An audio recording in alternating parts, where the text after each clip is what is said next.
So nationally, Marcus Spears from ESPN was asked about those comments by Jarvis Landry, who said, yeah, let's talk about it. It's real. Let's listen to what Marcus Spears, former NFL player, had to say about that.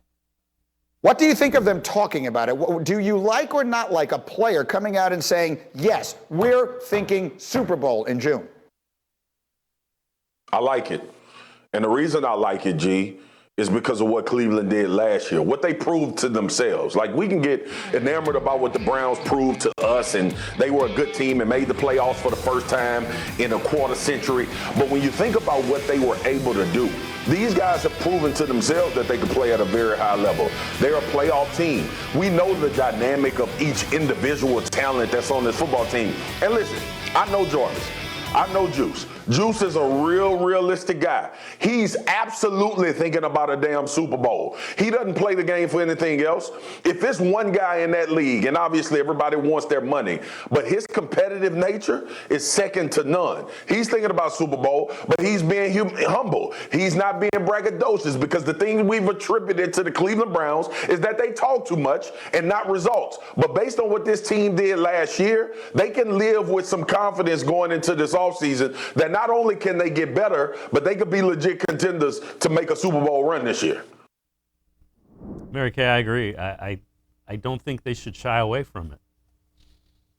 Well, I mean, look at it logically. They made it to the final 8 last year with a defense that really wasn't necessarily a playoff caliber defense. So you'd expect them to have more success and to go further this year with a much better defense, a completely overhauled defense, and they're returning their entire offense. They'll be able to build on what they started last year.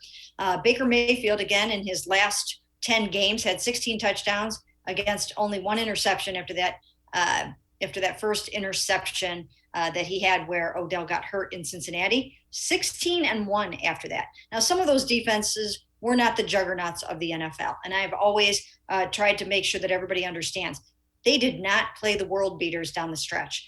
They played run defenses that were 28, 29, 30th, and 31st or something like that. They played a lot of poor defenses in the second half of the season. But that's going to basically happen every year. There are a lot of bad defenses in the NFL, and chances are you're going to run into a lot of them. So that kind of stuff evens itself out throughout the course of the season. I still think that what they have on this team in terms of the talent, in terms of the coaching, they can make a run for it.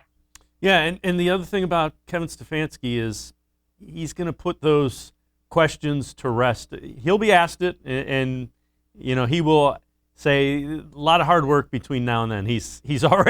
We've already heard the answer he's going to have for the high expectations.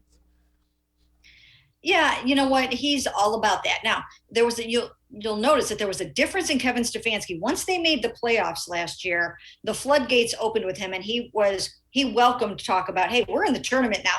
We can make the Super Bowl. So he had no qualms about talking about the Super Bowl once they made the playoffs. But until that time, it was one game at a time. Stay focused, 1 week at a time. He never even looked 2 weeks ahead. He didn't look at the bye week. He didn't look at the next AFC North game coming up. It was always the next football game and what can we do to win it. He's been around long enough to know that's how you have to approach it. He's been around enough good coaches to know that is how you do it. But once then they get to the playoffs, it's open season.